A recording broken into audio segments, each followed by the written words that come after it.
All right, what is up, guys? Welcome back into another live show, Chaz Side Hustle Network. I'm excited to dive into today's topic. We're going to keep a fairly short show today. I've got another prep client I've got to ship out before I got to get home to the kiddos. But let's dive into the chat. Let me turn my notifications off first, actually. Okay, so tonight's topic, and if you guys are watching live, let me know how we are doing on audio, video, all that good stuff. A little bit of a different background. I don't know if I've done a live from this view before. This is actually where my work desk sits. I have a stand-up desk that also goes to sit down. And this is like a different view of the warehouse that you guys typically don't see. So let's dive into the topic of the night. So we got Mary, Heidi, Jake. What's up, guys? Do I have a coaching program? I do not.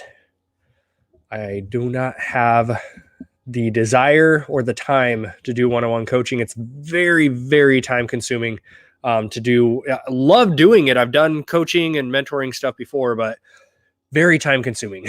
So we're going to hold that off for a later date. What's up from San Antonio, Texas? Just was down in San Antonio not too long ago. Took me 6 months until I quit my job.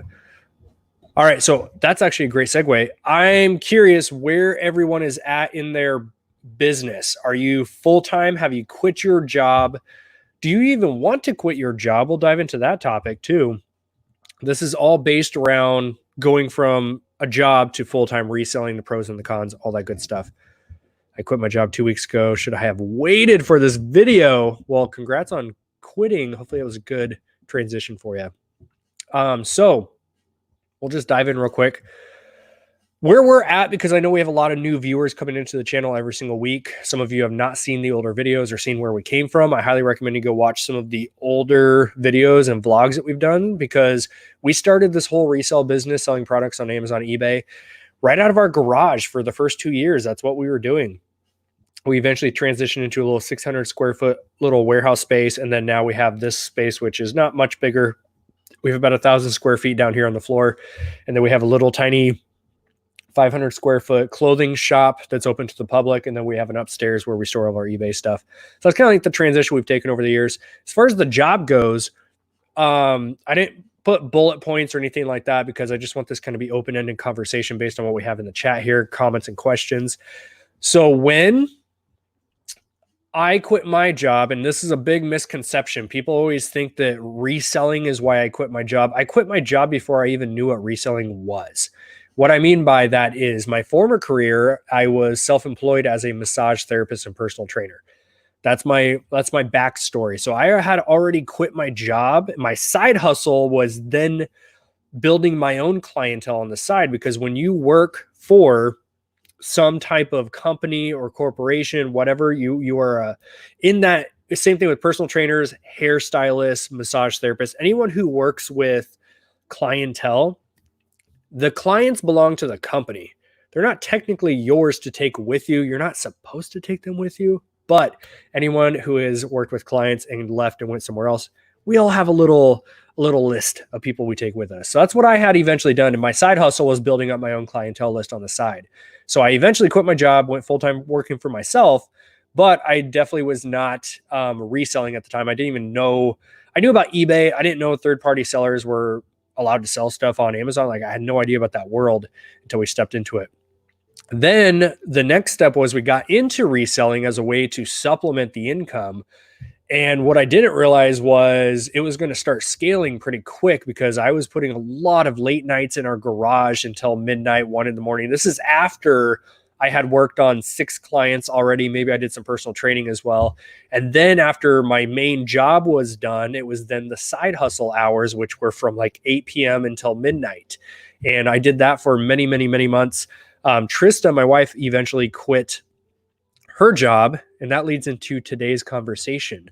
When do you know it's the right time to quit your job to full-time work for yourself? There's a couple different topics within that umbrella. We're going to cover as much as we can. I want to be on here for about 30 minutes.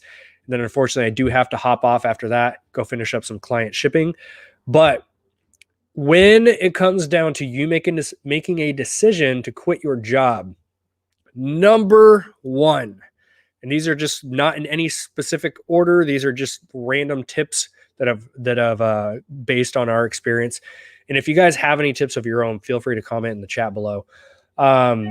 When it comes to quitting your job, number one, have at least 3, if not 6, if not 12 months worth of savings, because when you are going to, and we're talking about reselling specifically, this can open up to a broader range of any going self-employed for any business, but we're looking at the business model of reselling because you are investing your profits back into the business when it's a side hustle. When you are in that side hustle season, typically your full-time job is paying all of your personal bills, your overhead, your food, all of that stuff. So therefore, because your utilities and food and everything is good to go, it's covered, your reselling money is so much easier to put back into the business because you have no requirement to pull from it to then pay personal bills. You can keep snowballing that back in 100%. That is where we went wrong. Trista had quit her job and I quit my job way too soon. We did not have even 3 months worth of savings built up to cover our butts. So what we had to do from early on was our reselling business that was producing profits, we had to constantly take profits out to pay our personal overhead because we didn't plan out. We didn't plan everything the right way. And this is why we're so stern when we talk to people now and they're like, I'm thinking about quitting my job. And we go, hold up, stay at your job. Stay at your job as long as you can until a couple things happen. And again, this is just personal opinion. Everyone else is going to have all their own. Someone named Trippy is like yelling at me to please check my Facebook Messenger. I'll get to it when I have time. I've got legit like 300 messages in there I have to get to. So whoever's needing to get replied back to, it will come as your time is there. I start from first to last. You can always just copy and paste so it bumps up to the top. I'll probably see it then. But I definitely, I do my best to keep up with comments and messages, guys, but I hope you understand. I've got like 300 a week that come in. I do my best to get back to everybody. So when you were looking at quitting your job, a few things that I wish we would have done differently, and this is hopefully going to help with somebody that is in this position of thinking about quitting their job. One, I would have made sure we had at least 3 to 6 months of savings back in our personal account so that we can keep ourselves afloat when there's going to be rough months, because your sales are not always going to be linear, creeping up in a nice, smooth fashion. Even if you're hustling your face off, there's going to be months where sales are going to be down. Maybe a supplier runs out of one of your products, whatever the case may be. You have to plan for those times. Emergencies pop up. Your car needs $1,000 worth of fixing. There's all these things that can pop up. So have some type of cash cushion to work off of if needed. That's number one thing I wish we would have done different. Number two, your business should be producing so much more than what you think you need. What I mean by that is if you have $3,000 a month that you need to make, and that's personal take-home income, right? We're not talking about what your business is producing in total. We're just saying if you and your family need $3,000 a month just to pay for your personal mortgage, your house, your utilities, food, gas, all that stuff, your personal expenses, if you need $3,000 a month and you are only making $3,000 a month in profit, that's not the right time to quit, because that's what we did. Our business was only producing X amount of dollars compared to what we needed. And we thought, okay, cool, we're making money. Let's quit our jobs and make this thing full time. But what we didn't take into consideration, because we weren't watching, there was not a whole lot of YouTube videos out at the time. There wasn't anyone to really walk us through these topics of cash flow, money management, the business, etc. And we made the dumb mistake of quitting too soon, because now, like I talked about, if you are needing $3K to live on, your business is only producing $3K a month in profit, and you want to go full time with it, you have to take that $3K out of your business to pay your personal expense. Therefore, you don't have nearly as much capital to put back into your business and keep it scaling, because then you're just going to be maintaining. If you do what we did for a long time, if you keep reinvesting the same couple $1,000s per month in your business, you're probably going to keep making about the same amount of profit every single month. So you definitely want to make sure your business is to that point where it's making way more profit than what you need to live on, because then you have to look at, okay, I need $3,000 a month to live on to be able to pull as your salary or whatever the case may be for you. Talk to a CPA about all of that. I'm not going to go into like what accounts you should set up an LLC, or like, I'm not going to go into any of that. Definitely talk with an accountant on that. If you need 3K to live on your business, I'm not going to tell you what your numbers are, because it's different for everyone, depending on the product you're selling, like all your margins, all of it's so different for each person. But if you need 3K to live on, you better be doing way more than 3K in profit a month in order to pull that 3K out for yourself, for your family, and then still have enough capital to reinvest and keep growing that way. There's a lot of factors that go into that. And then the third thing, some of you are in a position where you have a really good job. It's full-time. You love it. You have healthcare coverage. You have benefits. And that's keeping your family in a really comfortable place. Some of you are in a position where it's probably not in your best interest to quit your job right away. And again, I cannot sit up here and tell anyone to jump ship, quit their job. I've only done it one time to somebody at a conference. He got up and asked a question. He had all the check marks. He had the savings. He had the rockin' business. He was a unique position where he was able to actually do that. So I told him to jump ship, and he did, and they're doing very, very well now. That's a one-off scenario that's happened, but I can't tell you when it's the right time. That's up to you. That's up to your personal goals, where you want your business to be, where it's currently at. There's all these factors that you really have to think about before you think about doing that. Like, if I can go back, I would tell myself, hold on. Like, I had canceled all my massage clients way too soon. I would have held on to my job. Even though I was self-employed, it was still a job, right? If I could go back, I would tell myself to hold on to that job as long as I possibly could until I had those check marks for myself. It would be 6 months in savings, if not 12, just to be able to make sure we're secure in that department. You've got to have your finances set, right? And I would also just start taking some basic learning about cash flow money management, because I have zero background in anything finance, in anything business. And of course, we're never taught this stuff in high school. Unless you specialize in something in college, we typically are not taught about this cash flow money management topic. Not a lot of people love to talk about this. Even now, it's not easy to talk about. So that's all stuff I wish I would have gone back and done and got in order first before I ever thought about quitting my job. So it's the same scenario for you guys too. It's so much easier to scale your business quickly when you have a full-time job than when you are full-time. What I mean by that is, when your full-time job is paying your personal expenses, like I talked about, you can reinvest 100% of your capital right back in. There's a really good chance you are going to scale quick, right? Granted, you can't just put it back in the business to scale quick. Granted, you're sourcing in-demand products, have your margins set, all that good stuff. It's so much easier to scale that way than doing what we did. And this is why on a chart, yes, we have grown every single year. That we are now in our 5th year. We've been doing this 4.5 years, but we're now kind of creeping up on that 5-year mark. On a chart, and I've got videos I'm going to record and break down like income streams and all that stuff for you guys. So on a chart, yes, we have grown year after year, but it's been very slow, steady growth, which there's pros to that.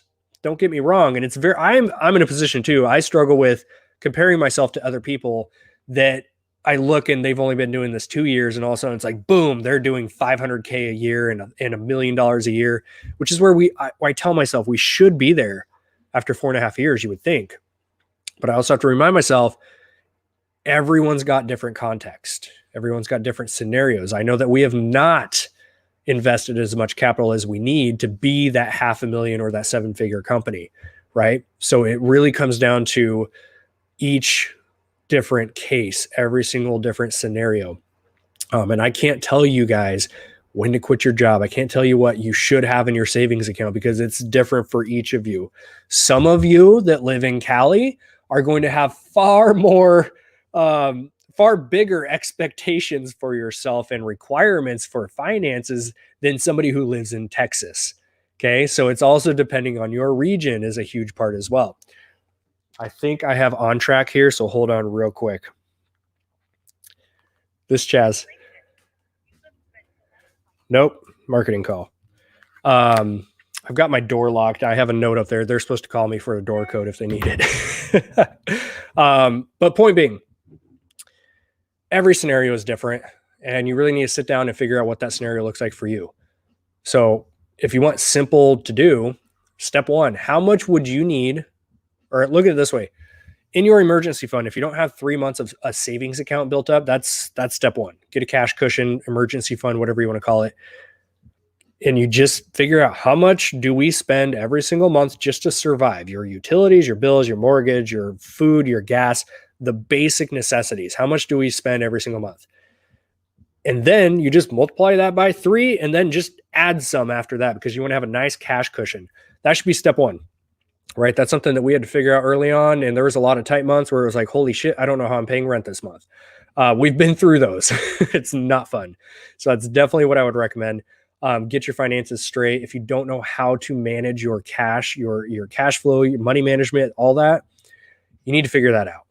Go on. There's so many YouTube videos now. There's no reason why you shouldn't understand this stuff. There's so much information for free. You don't have to pay for a course. If you want to go to college and take college courses, go for it. I don't care. There's so much for free on YouTube. You can learn all this stuff. So that's like my general first thought on the whole.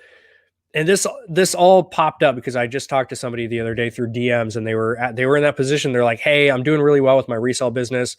I don't like my full-time job. Should I quit? And I said, I can't answer that for you.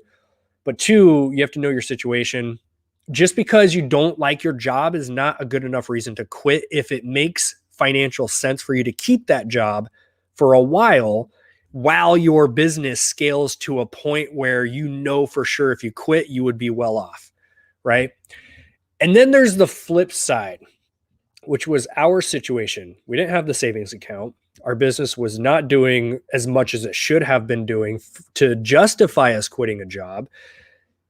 And I feel like it's a double-edged sword because while that was a very dumb thing for us to do, on the flip side, I feel like we made it work because our back was against the wall. We had extreme limitations. Dylan was down here from Go Aura. You guys probably saw a live video that we did with him. But Dylan and I talked about this conversation on how, and I wish we spent 4 hours right here at this table just talking about all these topics with each other. And I wish we would have just flipped the camera on for 4 hours and let you guys hear the conversation. It was so powerful for us to have those talks with each other because this is stuff nobody talks about. Having those limitations is a very, very powerful thing. There's a common topic that's brought up in DMs a lot, and it's always based around the same thing. I'll get a message from somebody that says, hey, one scenario, there's a few, but one scenario that comes to mind is I'm a stay-at-home mom. My husband is basically the breadwinner. He pays for all the bills. I'm having trouble actually having motivation to build my business. Part of the problem is there's not a big enough goal for you to actually feel motivated enough to go chase that, right? We were in a position where we needed the money. We needed to figure out a way to manage to build that cash flow because we needed to pay those bills. That was a financial driving force for us. That was a huge motivator. Other people don't have motivation when their finances are in order because there's no financial limitation for them, right? There's a first name popped in mind. So Trista and I love to travel, and we also love Disneyland. Trista is like the biggest Disneyland freak I know in a good way. She wanted so badly to figure out a way to get us down to Disneyland last year and take Titus, our 5-year-old, he was 4 at the time, for the first time. And we were in a position where I really wanted to keep pouring our money back into the business as much as humanly possible to really scale it. And she really wanted to take that trip. So she said, you know what? This is a limitation. I want to do this, but we can't right now. That's a limitation. I need to figure out how to break this limitation and use that as motivation. So she then started pushing on Poshmark and building her own Poshmark account. And she was able to, over the course of a few months, because of pure hustle and grind, she was able to build that up to about $3,000. We actually recorded a video. I'm going to edit this week. She recorded a video at Disneyland. I have the file I need to edit. And she talked about this. So you guys will see the video on that from Disneyland itself. We recorded that.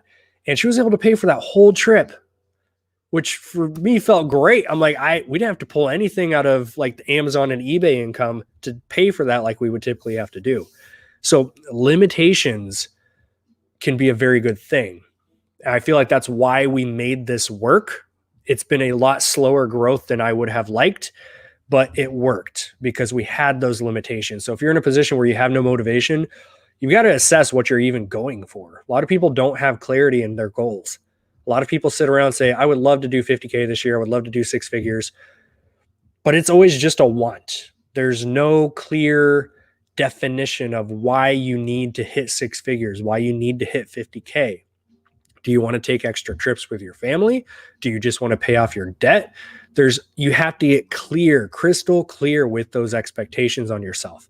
And especially when we're going into the conversation of quitting your full-time job to full-time resell, you better be damn crystal clear on what you want, because when you go full-time, like if you think side hustle season is tough, I'm not saying that it's not, but if you think side hustle season is tough, being up late at night, when you go full-time, there's a whole different level of tough that comes with it, right? There's pros and cons to both worlds of the side hustle season versus full-time.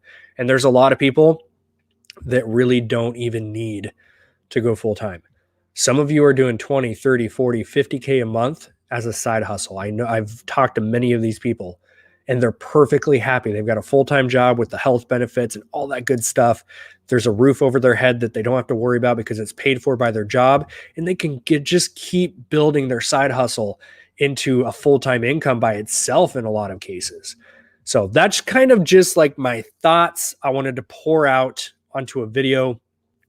And again, because I always get these negative Nancys on here, this is coming from my own personal experience. This is my own personal opinion. Guess what? The beautiful part about running businesses, there's more than one way to do it. There's always more than one opinion. There's always more than one right way to do things. This is all just personal opinion. So if you have a different opinion, you don't have to be negative about it in the comments. It's your own personal opinion. It's your own personal experience. That's fine. There doesn't need to be this negativity that we see trolling in the comments section of videos. It's cool. If it works for you, keep doing it. We'll keep doing what works for us. So with that being said, a little Q&A session. I'm curious to see what you guys have to say about the topic as well. Yeah, full-time is not passive at all. It's hard work. Flip your dollar. Yeah, 100%. Everyone thinks for some reason when you go full-time, it's just like this money keeps coming in automatically. Like, no, you don't know until you go through it, right? It's like having kids. When you don't have kids and you're told all these things about kids, you think you get it. And you can even have like nieces and nephews and be around kids and think you get it until you have your own. And then you go, okay, now I get it. It's the exact same thing here.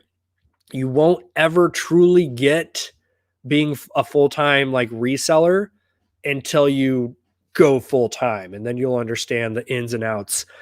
Yeah, Martin, real life FBA here. Martin, you don't even have to pay for this one this week. Real life FBA, go check him out. I've never worked harder in my life than I do now. And Martin's a prime example. We watched this guy he's part of our VIP group. We watched him go from creating his Amazon account from zero and then scaling it to 6 figures a month pretty much at this point. And he hustles harder than he ever has. You would think when you go full time, it's like, oh, cool. Like yes, you can automate things. You can keep scaling with automation. All about that life. But there's a phase, and I don't think that phase truly can ever stop until you hire your own team, your own employees, you outsource. The hustle is real, guys. It is real. I love all these comments I get on retail arbitrage videos where they're like, bro, why don't you just get a job? It's like, I built my own job that I get to create my own schedule for. Enjoy work tomorrow. Thank you very much. Let me dive into some comments, some questions. I've not been ignoring you guys. I promise. I have a hard time focusing on one thing at a time. So if I bounce back and forth between comments, then this thing's going to be an hour and a half long. Man, with the Facebook Messenger posts, I will get to my Facebook Messenger, guys. I'm working on it. I've got to business over here to run first before I do that. ABC of reselling. I plan on paying myself what I make at the 9 to 5 for 3 months. Yes. Gretchen did survive a tornado today, so congratulations. That's a win of the week right there. Actually, I don't have a job right now. Do you have a coaching program, or how much do you charge? I don't do one-on-one coaching. I don't have a course. I'm not one of the typical YouTubers, because you would think with over 100,000 subscribers, I would try to go down the path of like the guru thing. And yes, I will make guides. I will do some type of mini courses down the road that will be paid, but I'm not going to be one of the $2,000 for a program type of people. Just not. If you still have a job, what's the minimum amount of money you need to start a wholesale business? I've seen people start with $100 in a local distributor, and you'll get answers where, I mean, if you want to scale truly with a wholesale business, the more money you have to start with, the better. So if you've got $5K, that's like a sweet spot. You can definitely do something with $5K. There's been people that start with $1,000. My first actual wholesale order with somebody was $500. And each one will have their own minimum. Sometimes it's a dollar amount. Sometimes it's by weight. So you need to order a minimum of 500 pounds, whatever that correlates to. Some people are $500 for a minimum. Some people are, most companies you'll see will have an MOQ, which is minimum order quantity of a certain amount of units. So 50 units minimum, 100 units minimum, etc. But start with what you have. If you have $100, I mean, it's going to be really, really, really tough to build a wholesale business off of that. I would start just quick flipping that stuff with thrift stores, eBay. If you're going into retail arbitrage or online arbitrage, and Amazon, start quick flipping that and build that up. When you've got a couple grand to play around with, that's going to be a lot easier for you as far as the wholesale side goes. All right, we've got a couple minutes left. I am keeping this one a little bit on the short side. I've got to go finish up some of our client shipments for the day.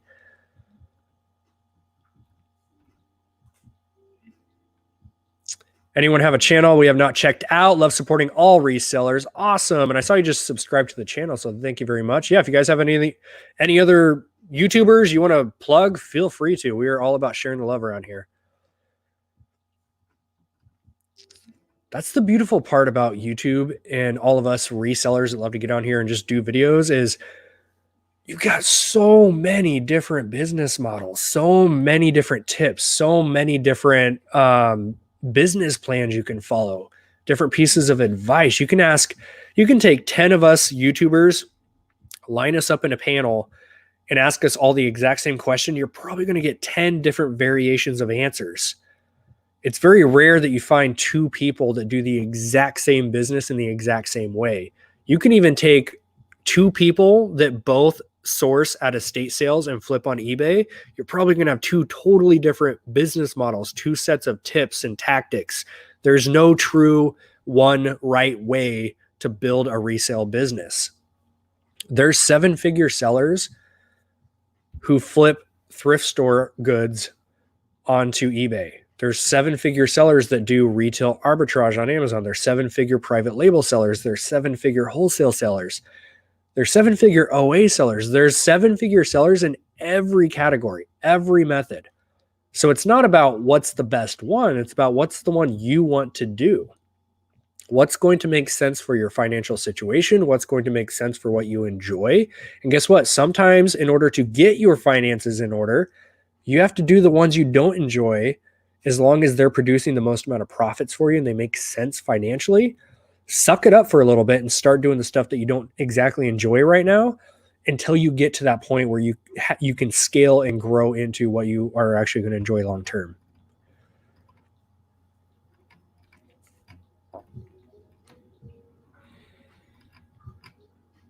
$375K sold in 5 months. Nice work. It just says Facebook user. I don't know who. I don't have Facebook pulled up. Usually I have it pulled up on my phone. Let me just do that real quick. I always like to see who's actually commenting so I can give you guys some props. Let me make sure this thing's not going to like blast. All right, I think we're good. All right, got my Facebook pulled up. All right, let me scroll on down. P.S. I'm going to do a separate video, just give everyone a heads up. As long as they don't cancel, which at this point, it wouldn't surprise me if they do. If anyone's going to ASD, we will be there. We will have a meetup. There's actually a Facebook group just for anyone going to ASD under our umbrella. You can join the Facebook group. I'll put the link in the description below. And for the people watching live, I'll actually grab that link for you right now. So if you want to hop in there, that's where I'm going to post, what meetup times, what days, all that stuff. One of my favorite parts about this whole resale community is meeting you guys. It literally makes me so happy. So I will post that in the description below if you're watching the recording, if you guys want to join. As long as they don't cancel, there's been a lot of big trade shows in the US over this last couple of days that have canceled. ASD said that they're changing a few aspects about some of the China departments that were going to be there.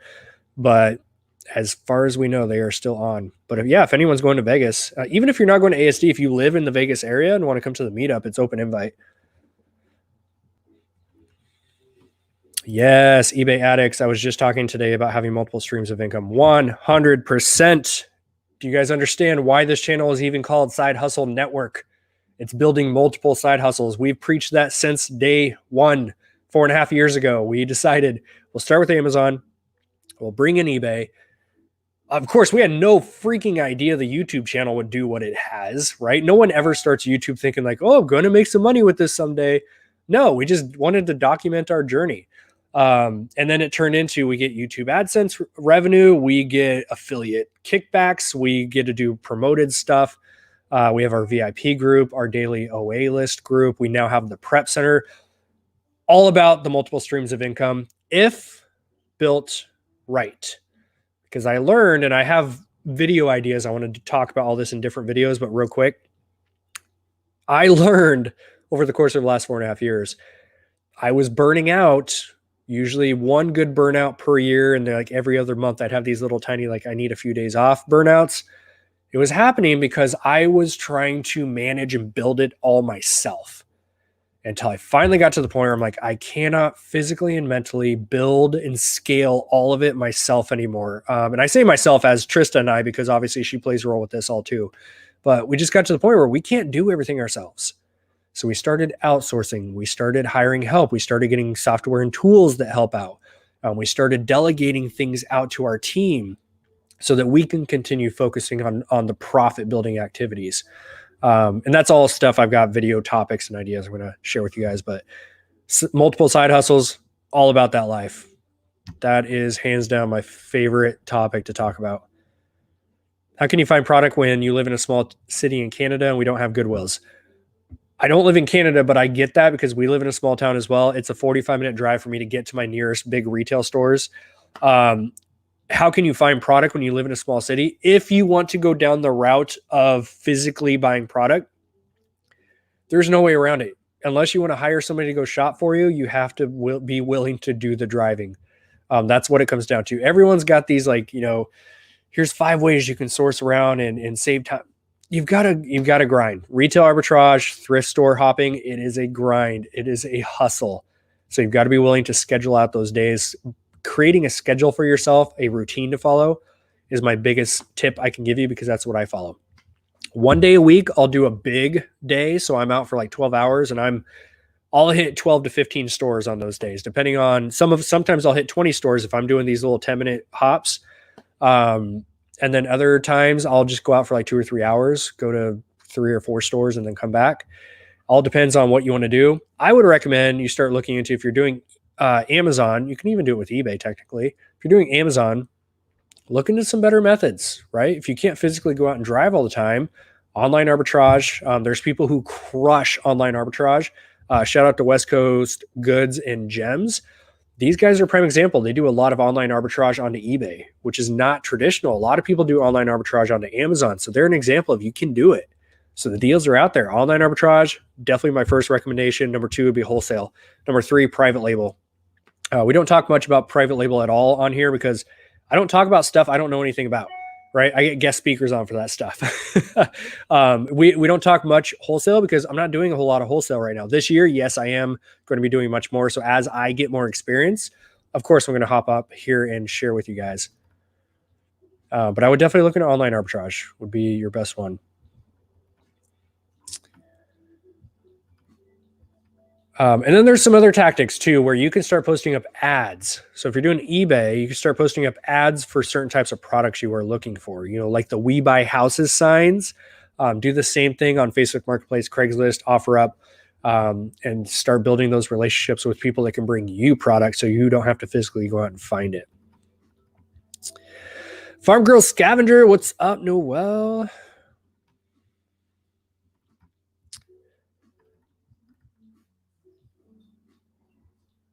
Yes, eBay addicts. I would work hard and get out of debt first. I do not like trying to live on sales only because if you have a slow month, you still have to eat and pay bills. 100%. Because guess what we didn't do in the beginning? We did not pay off debt, right? We're still paying off debt. That's where a lot of our profits actually still go and why we still have slow growth. I take a lot of our profits, and I know it's probably not the best way to do it, but we have a huge goal this year to get debt free. So I'm actually taking quite a bit of our profits and putting that back towards debt. Yeah, I would definitely agree with that though. Get as debt free as you can. It'll save you some headache down the road.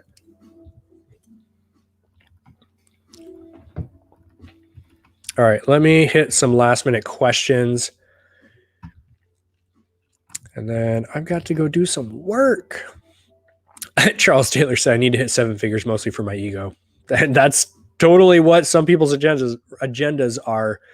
Yeah, it all depends on what your goals are. A lot of people, the idea of doing 6 figures or doing 7 figures is great. Everyone wants to do that. But the reality is, what do you actually need? Some of you don't need to do 6 figures. Some of you are in a position like we were a few years ago where an extra $1,000 a month would literally change our life. And it did. That's why we love helping out the newcomers to the business, because people who even start to look at eBay and Amazon in the beginning anyways are typically not full-on entrepreneur business mindset, want to build a 7-figure business people. It's just the average family that is kind of tight on cash month after month. They're tired of it and they want an extra $1,000 or $5,000 a month to help with the bills, to take the family to a trip, to pay off debt. That extra $1,000 a month profit, just take home, do what you need with it. That's what most people are after. And once you learn how to do 1,000, it's not that hard to get to 2,000. And once you figure out 2,000, you can get to 5. Once you get to 5, you then start to get efficient and outsource, do these different things that could then get you to 10. But that first initial $1,000 a month that helps your family, those are our people. That's who we love to help, because we know how life-changing that $1,000 can be. Now, to some people that come into the Amazon and reselling world and they start with 20 grand or 50 grand, they don't need an extra $1,000 a month. Yes, they want to make extra money and build their business, but they don't typically understand or know what that back against the wall feeling is like. And again, that goes back to limitations. There's all kinds of different scenarios. Are pallets a good investment? There's so many factors that go into that question. It depends where you plan on selling them, what type of pallets, because pallets, there's different tiers of pallets, right? You have overstock, which is still going to be new in the box, shelfware type of stuff. You have the same thing, shelf pulls. They were never sold, so they were pulled from the shelf, resold on a pallet. You have customer return stuff, which is cheaper, but then you also have box damage, missing packaging. You have to test stuff, clean stuff. It depends if you're selling on Facebook Marketplace, eBay, Mercari. There's so many different factors that go into it. Are they worth the investment? It depends on what worth it means to you. We buy liquidation pallets to sell here locally once a month, actually this weekend. So if you're in the Oregon area and you come chill at the office for a day, we're doing a big warehouse sale this weekend, Thursday through Saturday. So just hit me up on Facebook Messenger or Instagram. Just message me tonight, because I'm going to check my messages tonight. Will be bumped to the top, and I can give you the address to come check it out. But we sell that kind of stuff here, and I'm buying stuff for $2, but I'm selling it for $5 or $6. right? And it helps cover the overhead to do that once a month to pay my lease on this place. So for us, it's worth it, but to somebody else who doesn't want to mess around with $2 and $3 profit items, it's not worth it. Worth it is relative to the person. So there's a lot of factors that go into that. All right, crew, we're at the bottom of the chat and I'm at the top of my time, which means unfortunately our time together has ended for the evening. But I will be back tomorrow, not for a live stream, but I don't know if you guys have noticed, we're actually doing a video a day this month, which I've never done. I have been the most inconsistent YouTuber out there, right? I've been the one that will pop up and do like one video a week on average, if that sometimes. And I've made a commitment to myself and the accountability to myself. And I made a commitment to you guys to show up and produce some valuable content every day of the month. So hopefully you guys don't get so tired of it you unsubscribe. I hope you stick around a while, enjoy the content. I've got a lot of cool stuff coming out. And if you guys have any video requests, you can always shoot me a message on Instagram.